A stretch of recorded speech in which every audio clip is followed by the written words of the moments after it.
Hi, my name is Benjamin Mann. I'm a sophomore in mechanical engineering at North Carolina State University, and my advisor is Dr. Winsong Yu. At the Freedom Center, my role consists of using SOLIDWORKS to refine models to assist in the ease of manufacturing as well as perform thermal simulations on designs to verify their feasibility.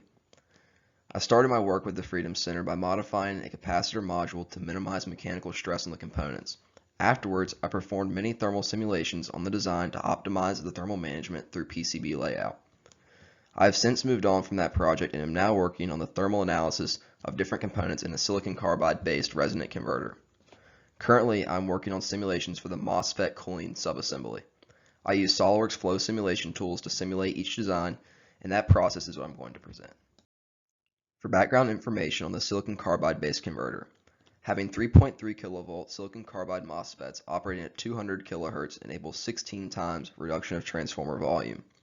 Zero voltage soft switching of 3.3 kilovolt high voltage silicon carbide devices is achieved over full operating range even under no load condition. Cost-effective TO-247 silicon carbide devices co-designed with high-performance aluminum nitride cooling. This is a view of the silicon carbide based converter with each component of thermal loss broken down into a percentage of total loss. I am currently only working with the 3.3 kilovolt MOSFETs, the resonant 700 volt MOSFETs, and the PWM 700 volt MOSFETs. The 3.3 kilovolt MOSFETs have a loss of 19.66 watts per MOSFET. The resonant 700 volt MOSFETs each have a loss of 27.38 watts, and the PWM 700 volt MOSFETs each have a loss of 13.54 watts. The losses from these components total 242 watts. Here you can see the subassembly used to keep the MOSFETs cool. In simulation, it is very important to define materials as accurately as possible. To do this, I use the materials database built into SOLIDWORKS flow simulation for common materials such as copper and plastics. However, in cases such as aluminum nitride in this model, I research the material's thermal properties and create my own material since it is not stored in the database. Aluminum nitride is used in this model to transfer heat from the MOSFETs to the aluminum heat sinks. Aluminum nitride is a great conductor of heat and does not conduct electricity, so it is a great material for this task.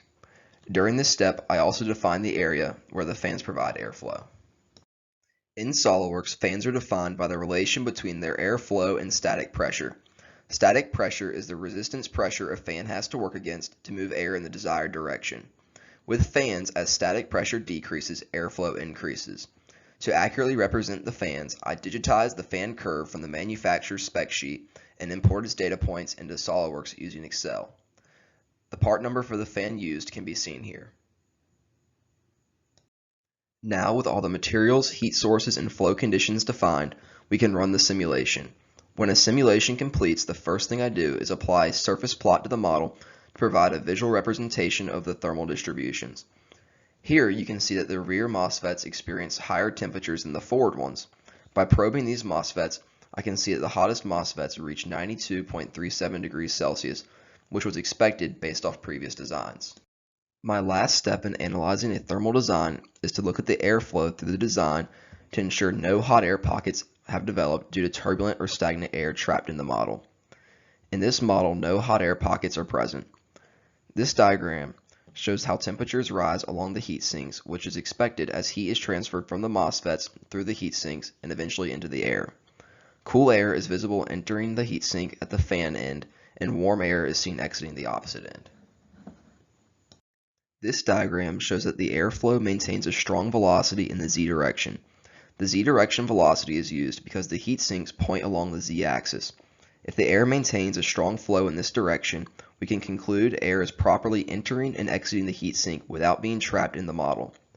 Based off these results, I can conclude the MOSFET cooling subassembly functions properly, although some adjustments may be made to optimize its cooling performance in the future.